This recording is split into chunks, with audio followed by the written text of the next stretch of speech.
3-0 atas perlawanan terdahulu. Malaysia kini mendalui kumpulan F dengan 12 mata dari 4 perlawanan. Namun, setiap keputusan FIFA atau CAS akan memberi kesan besar kepada peluang pasukan dalam kelayakan Piala Asia 2027. FAM dan barisan kejurulatihan terus mengekalkan fokus, memastikan pemain berlatih, bersedia dan mengekalkan maruah negara di pentas antarabangsa.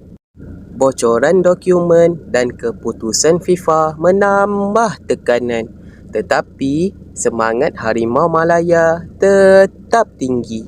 Masa depan 7 pemain warisan termasuk Garces masih bergantung kepada proses rayuan rasmi.